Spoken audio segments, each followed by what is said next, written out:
సిద్దిపేట జిల్లా హుస్నాబాద్ ప్రభుత్వ ఆసుపత్రిలో అర్ధరాత్రి ఓ యువకుడు వీరంగం చేశాడు. ఆక్సిజన్ అందకపోవడంతోనే తన తండ్రి చనిపోయాడంటూ ఆసుపత్రిలో విధ్వంసం సృష్టించాడు. కోపంతో ఫర్నిచర్ అద్దాలు ధ్వంసం చేశాడు. దాంతో యువకుడు రెచ్చిపోయి దాడి చేయడంతో ఆసుపత్రి సిబ్బంది రోగులు భయాందోళన చెందారు. అతనిపై పోలీసులకు ఫిర్యాదు చేశారు.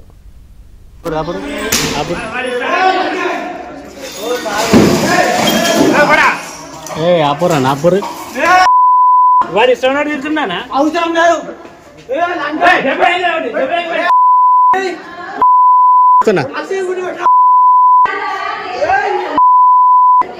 చంద్ర బాడీ తీసుకొచ్చి ఏంది ఇదంతా మా మాగమవుతుంది మా అమ్మకతి ఉన్నది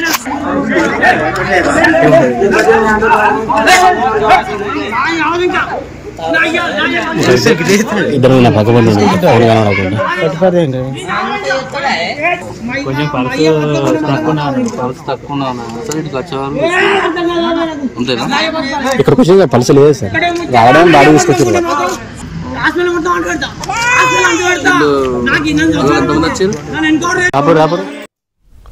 సిద్దిపేట జిల్లా హుస్నాబాద్ ప్రభుత్వ ఆసుపత్రిలో అర్ధరాత్రి ఓ యువకుడు వీరంగం చేశాడు. ఆక్సిజన్ అందకపోవడంతోనే తన తండ్రి చనిపోయాడంటూ ఆసుపత్రిలో విధ్వంసం సృష్టించాడు.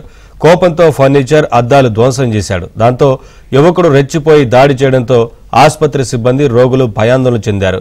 అతనిపై పోలీసులకు ఫిర్యాదు చేశారు.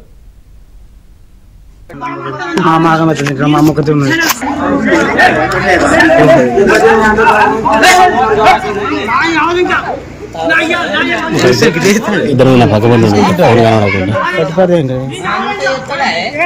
కొంచెం పల్స్ తక్కువ ఇక్కడికి వచ్చి పలుసు లేదు సార్. రావడానికి బాడీ తీసుకొచ్చారు.